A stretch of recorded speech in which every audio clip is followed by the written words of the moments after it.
ನಾಗರ ಪಂಚಮಿ ನಾಗಸಂತತಿ ಉಳಿದ ದಿನ ಹೌದು. ಶ್ರೀಕೃಷ್ಣ ಕಾಳಿಯ ಸರ್ಪವನ್ನ ಸಂಹಾರ ಮಾಡಿದ ದಿನ ಹೌದು. ಆದ್ರೆ ಪರೀಕ್ಷಿತ್ ರಾಜನನ್ನ ಸರ್ಪ ಕೊಂದಿದ್ಯಾಕೆ?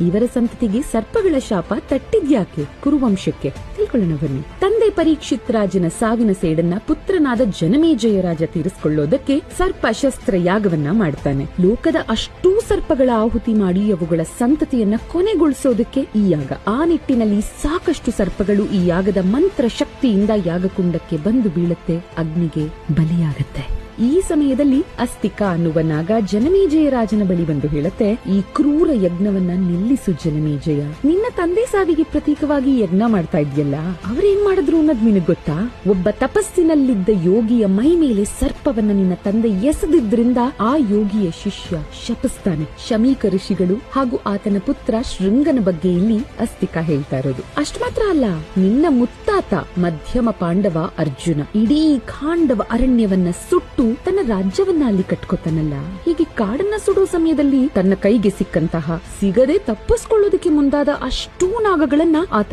ಬಾಣಗಳ ಮೇಲೆ ಬಾಣ ಬಿಟ್ಟು ಕೊಂದ. ಆದ್ರೆ ಅವತ್ತು ಆ ದಾಳಿಯಿಂದ ಪಾರಾದ ಏಕೈಕ ನಾಗ ಸಂತತಿ ಅಂದ್ರೆ ತಕ್ಷಕ. ಇಡೀ ಕುರುವಂಶದ ಮೇಲೆ ಸೇಡನ್ನ ತೀರಿಸಿಕೊಳ್ಳೋದಕ್ಕೆ ತಕ್ಷಕ ಕಾಯ್ತಾ ಇದ್ದ. ಹಾಗೂ ಅದು ನಿನ್ನ ತಂದೆಯ ಸಾವಿನಿಂದ ಪೂರ್ಣವಾಯ್ತು. ಈಗ ನೀನು ಪುನಃ ಅದೇ ತಪ್ಪನ್ನ ಮಾಡ್ತಿದ್ಯಾ. ಸತ್ತ ನಾಗ